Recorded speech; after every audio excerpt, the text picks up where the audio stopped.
그리스도의 율가와 소년의 죽음.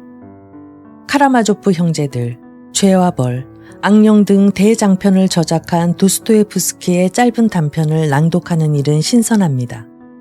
그리스도의 율가와 소년의 죽음이라는 짧은 작품에서 우리는 도스토예프스키의 시선과 그의 관심사를 읽을 수 있습니다. 가볍고 즐거운 감상의 시간이 되셨으면 좋겠습니다. 1. 루치카를 가진 소년. 아이들은 이상한 인간이다.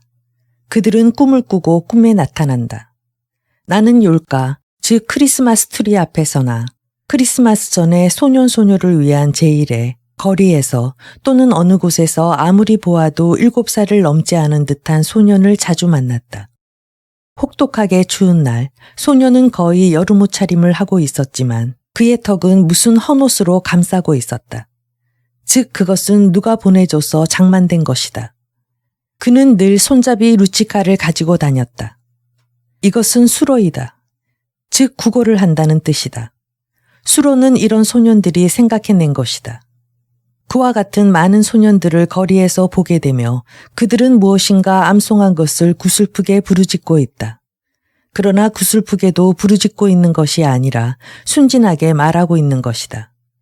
그리고 어색하고 믿는 듯이 나의 눈을 보는 것이었다. 그런 것을 보면 그는 무슨 직업을 막 시작한 것 같았다. 소녀는 나의 물음에 대해서 그는 누이가 하나 있는데 병이 들어 하는 일도 없이 앉아 있다고 말해 주었다. 있을 수 있으며 또 사실일 것이다. 그러나 나는 나중에 이러한 소녀는 한없이 많다는 것을 알았다. 그들은 그 무섭게 추운 날에 루치카를 가지고 내보내진다. 그리고 만약 아무것도 거둬오지 못하는 날에는 반드시 매질이 그들을 기다리고 있는 것이다. 몇 코페이카를 얻어들자 소녀는 꽁꽁 얼어 빨갛게 된 양손을 쥐고 어느 지하실로 돌아가는 것이다. 거기서는 토요일에서 일요일까지 공장에서 파업을 하고 수요일 저녁보다는 일찍이 돌아오지 않는 자들 중에 하나인 헌옷 장수의 일당이 만취되어 있다. 그 지하실에는 그들과 더불어 그들의 굶주리고 짓밟힌 아내가 취해 있고 역시 굶주려 젖을 빠는 어린애들이 큰 소리로 울고 있다. 보드카와 추악과 음탕. 더욱이 보드카는 이루 말할 수 없다. 몇 코페이카를 얻자 소년을 곧장 술집으로 심부름을 보내 거기서 얼마간의 술을 더 사온다. 장난삼아 그들은 소년의 입에 보드카를 부어놓고 어린애가 숨이 막혀서 거의 정신을 잃고 마루 위에 뒹구는 것을 보고 깔깔대며 웃는다. 더러운 보드카를 내 입안에 무자비하게도 틀어넣는다네. 소년이 자라면 그는 어느 공장으로 곧 보내진다. 그러나 그들은 소년이 번 모든 것을 헌옷 장수들에게 몽땅 가져가야 했으며 그들은 다시금 다 마셔버리는 것이다. 그러나 그들 소년은 공장에 가기 전에 이미 완전히 범죄자가 되어 있는 것이다. 그들은 도시를 떠돌아다니고 기어들어갈 수 있는 온갖 지하실에 아무도 모르게 밤을 지낼 수 있는 장소를 알고 있는 것이다. 그중 한 소년은 몇 날 밤을 계속해서 어느 농가의 바구니 같은 속에서 지냈지만 역시 그는 들키질 않았다. 소년이 좀도둑이 되어가는 것은 두말할 나위도 없다. 도둑은 18살의 소년까지 걱정으로 변하는 것이다. 그것은 때로는 행동의 범죄성에 관한 모든 의식조차 느끼지 않는 것이다.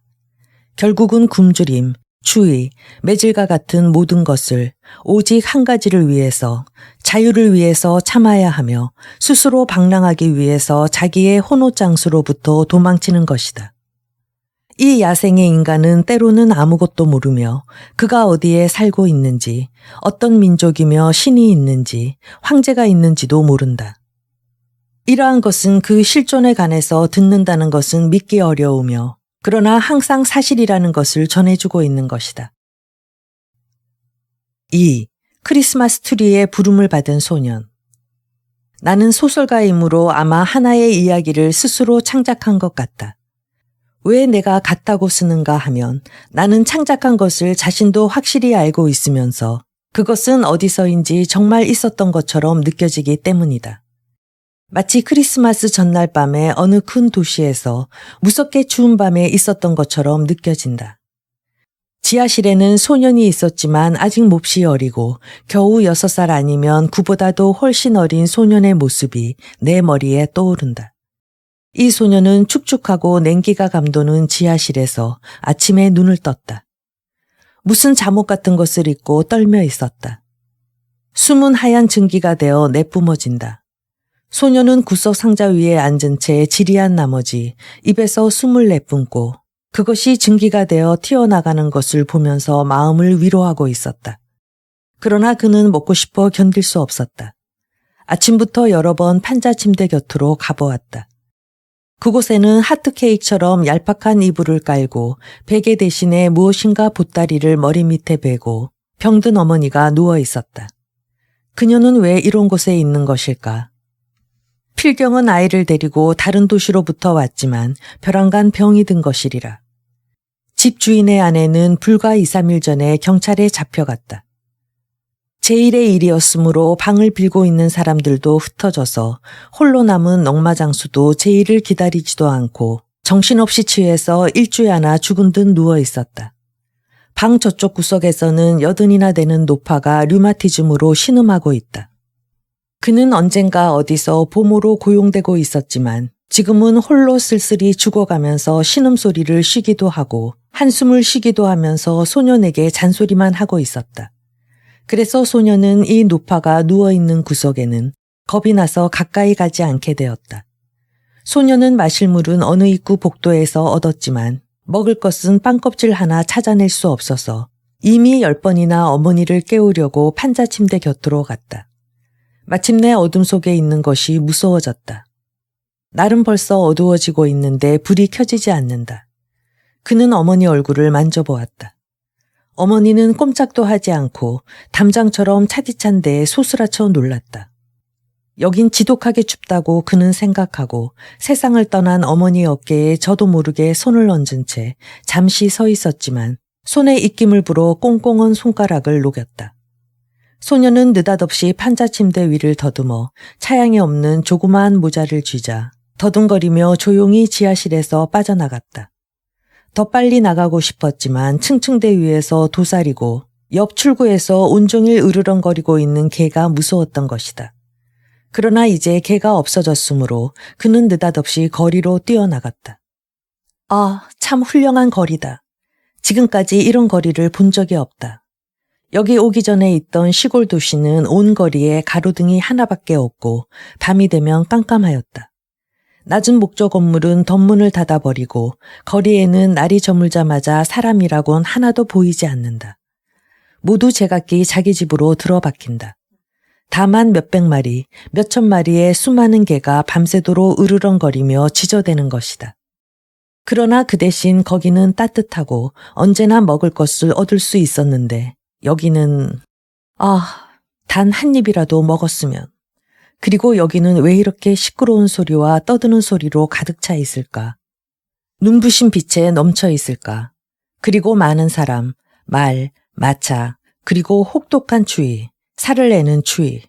언 증기가 과중한 일로 녹초가 된 말의 몸에서도 뜨거운 숨을 몰아쉬는 그 코에서도 밀려나오고 있었다. 여리게 내리는 눈을 통하여 포도에 깔린 돌에 부딪히는 말굽소리가 울리고 사람들은 서로 마구 부딪히고 있다. 아, 정말 먹고 싶다. 아무 조각이라도 먹고 싶다. 벼랑간 손가락이 아프기 시작했다. 순경이 옆을 지나갔지만 짐짓 알아채지 않은 듯 고개를 돌려버렸다. 또 다른 길이다. 아, 넓고 넓은 거리. 여기서는 틀림없이 치여 죽을 것이다. 모든 사람이 외치면서 뛰어가고 차를 몰고 있다. 그리고 저 불, 굉장한 불. 그러나 저것은 무엇일까? 참 굉장히 큰 유리이다. 유리 저쪽은 방으로 되어 있고 방 가운데에는 천장에 닿을 만큼 큼직한 나무가 서 있다. 저건 욜가, 크리스마스 추리다. 욜가에는 수많은 등불과 돈과 사과들이 달려있고 그 아래는 인형과 장난감의 말이 달려있다. 성장을 한 귀여운 아이들이 방 안을 뛰어다니기도 하고 웃으며 장난을 하기도 하며 무엇인가 마시며 먹고 있다. 한 계집애가 사내아이와 춤을 추기 시작했다. 어쩌면 저렇게도 귀여운 계집애일까. 아, 노래도 하고 있다. 유리 너머로 들려온다. 소녀는 그것을 바라보고 깜짝 놀라면서 어느새 미소를 짓고 있다. 그러나 이미 발가락마저 아파오고 손가락은 온통 새빨개져서 구부릴 수도 없었고 조금만 움직여도 아픔을 느꼈다. 그러자 소녀는 갑자기 자기 손가락이 아픈 것을 의식하고 울면서 앞으로 달려갔다. 문득 다시 보니까 거기에도 유리 너머로 방이 있고 역시 같은 나무가 서 있다. 테이블 위에는 갖가지 과자가 놓여 있다. 아몬드가 든 것과 빨간 것과 노란 것과 온갖 것이 놓여 있다. 테이블 옆에는 부유해 보이는 부인이 4사람 앉아 있고 오는 사람마다 과자를 주고 있다. 입구의 문은 끊임없이 열려지고 많은 사람이 밖에서 들어간다. 소녀는 살그머니 다가가서 벼랑간 문을 열고 안으로 들어갔다. 그들은 손을 내흔들고 그를 야단쳤다. 한 부인이 다급히 옆으로 다가와서 그의 손에 한 코페이카를 쥐어주며 몸소 입구의 문을 열어 밖으로 쫓아냈다. 소녀는 깜짝 놀랐다. 코페이카는 손에서 굴러 떨어지고 입구 층계에서 댕그렁 소리가 났다. 그는 빨간 손가락을 구부려 돈을 쥐고 있을 수가 없었다. 소녀는 밖으로 뛰어나가자 다급히 걷기 시작했다. 그러나 어디로 가는 것인지 저도 모른다. 그는 다시 울고 싶었지만 야단을 맞는 것이 두려워 양손을 호호 불면서 달리고 또 달렸다. 왜 그런지 슬픈 마음이 들었다. 벼랑간 혼자인 것이 불안하고 무섭게 생각된 것이다. 그러자 갑자기 이건 또 대체 무엇일까? 많은 사람들이 까맣게 모여 놀라서 구경하고 있다. 유리창 저쪽에는 조그만 인형 3개가 나란히 놓여 있었는데 빨간 옷과 파란 옷을 차려입은 품이 정말 살아있는 것 같았다. 할아버지 한 분이 앉아서 커다란 바이올린 같은 것을 켜고 있고 뒤에 2사람은 바로 옆에 서서 조그만 바이올린을 켜면서 박자에 맞추어 고개를 주워기고 서로 얼굴을 마주보고 입술을 움직이며 무엇인가 말하고 있다. 정말 말하고 있다. 다만 유리 저쪽이므로 들리지 않을 뿐이다. 소녀는 처음 그것이 살아있다고 생각하였지만 그것이 인형임을 알아채자 갑작스레 큰 소리로 웃기 시작했다. 지금까지 이런 인형을 본 적이 없었으므로 이런 것이 있는 줄을 몰랐다. 그는 울고 싶었지만 그러면서도 우습기만 했다. 인형을 보고 있으면 우습기만 했다. 벼랑간 누가 그의 뒤에서 잠옷을 잡은 것 같았다. 몸집이 큰 심술궂은 소년이 서 있고 벼랑간 그의 머리를 때리고 모자를 벗겨 발로 아래에서 차올렸다. 소년은 땅바닥에 뒹굴었다. 그때 옆에서 외치는 소리가 들리고 잠시 정신이 아득했지만 다시 벌떡 일어나서 마구 달렸다. 달리면서 어디로 달리는 것인지 저도 몰랐지만 남의 집안 뜰로 통하는 문 밑으로 뛰어들었다. 거기 쌓여있는 장작더미에 몸을 움츠리고 여긴 발견되지 않아 어두우니까 하고 생각했다. 그는 쭈그리고 몸을 움츠렸다. 무서운 나머지 마음 놓고 숨을 쉴 수도 없었지만 정말 갑자기 기분이 좋아졌다. 손발은 갑자기 아픔이 멈추고 화끈화끈 따뜻해졌다. 마치 난로 위에라도 누워있듯이 따뜻하다.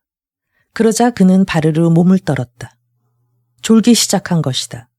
이대로 잠이 들면 얼마나 기분이 좋을까.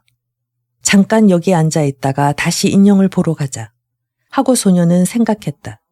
인형을 회상하고 살포시 미소 지었다. 마치 살아있는 것처럼. 그러자 갑자기 머리 위에서 어머니가 자장가를 부르는 소리가 들려왔다. 엄마, 나 자고 있어. 여기서 자는 것은 참 기분이 좋아요. 나의 욜가 축하에 가자, 아기야. 하는 조용한 속삭임이 벼랑간 머리 위에서 들렸다. 소녀는 이것도 역시 어머니의 소리라고 생각했지만 곧 그렇지 않다고 깨달았다. 누가 불렸는지 보이지는 않지만 누군가가 위에서 굽어보며 어둠 속에서 그를 끌어안았다. 그는 손을 폈다. 그러자 벼랑간. 이처럼 눈부신 빛일까? 이처럼 훌륭한 욜가일까? 아니, 이것은 욜가가 아니다. 지금까지 이런 나무는 본 적이 없다. 대체 어디서 온 것일까? 모든 것이 번쩍이고 빛나며 주위에는 온통 인형이 놓여 있다. 그러나 그것은 인형이 아니라 모두 사내애와 여자애 뿐이며 그 몸은 무척 밝으며 그의 주위를 뱅뱅 돌기도 하고 날아다니기도 하고 모두 키스도 하고 끌어안기도 하며 끌어안고 걸어다니고 있다. 그리고 그 자신도 날아다니고 있다. 문득 보니까 어머니도 이쪽을 바라보고 기꺼운 듯이 웃고 있다. 엄마, 엄마, 아, 여긴 참 기분이 좋아요, 엄마. 하고 소녀는 외치고 다시금 아이들하고 키스한다. 그는 유리창 저쪽에서 본 인형 얘기를 되도록 빨리 이야기하고 싶어 견딜 수가 없다. 너희들은 누구지? 당신들은 누구지? 하고 사내아이와 계집아이의 정신을 잃고 미소 지으며 묻는다. 이것은 그리스도의 욜가야. 하고 아이들은 대답한다. 그리스도에게는 이날이면 늘 욜가가 있어요. 그것은 자기의 욜가를 찾지 못한 어린애들을 위해서 세워져 있는 거지. 이 사내아이와 계집애들은 모두 자기와 같은 신세이며 빼제르부르크의 관리집 입구 층층대 위에 버려진 채 바구니 속에서 얼어 죽은 애도 있고 양육원에서 핀란드 여자의 젖가슴에 눌려 질식한 애도 있으며 자기 어머니의 마른 젖꼭지를 문 채 죽은 애도 있으며 또 3등차 속에서 참을 수 없는 악취 때문에 숨이 막힌 애도 있다. 지금 모두들 여기에 모여서 천사처럼 모두들 그리스도의 아들이 되어 있는 것이다. 그리스도는 그들 가운데 서서 그들에게 손을 내밀면서 아이들과 더불어 그 죄 많은 어머니를 축복하고 있다. 아이들의 어머니는 곧 그 옆에 서서 모두 흐느껴 울고 있다. 모두 자기 아이를 찾아낸다. 아이들은 그 곁으로 뛰어가서 키스하고 조그마한 손으로 눈물을 닦아주면서 자기네들은 여기서 이토록 기분이 좋으니 울지 말라고 어머니에게 부탁한다. 그런데 이 세상에서는 그 이튿날 아침 문지기는 장작더미 뒤에 뛰어들어 얼어 죽은 사내아이의 조그마한 시체를 발견했다. 그리고 그의 어머니도 찾아냈다. 그녀는 이미 아이보다 먼저 죽어 있었다. 모자는 천주인 하나님한테서 만난 것이다. 왜 나는 이런 이야기를 창작했을까? 흔히 있는 이성적인 일기, 더욱이 작가의 일기로는 알맞지 않은 일기, 더군다나 처음부터 실제의 사건을 주로 쓰겠다고 약속하지 않았던가. 그러나 문제는 거기에 있다. 나는 이런 일이 정말 일어날 것만 같았고 그런 환상이 눈앞에 떠오르는 것이다. 즉 지하실의 사건도 장작더미 뒤에서 일어난 일도 천국에서 그리스도의 욜가 곁에서 이루어진 일도 다만 그것이 정말 있었는지 어떤지는 뭐라고 말할 수 없다. 그러나 나는 소설가이므로 창작하는 것이다.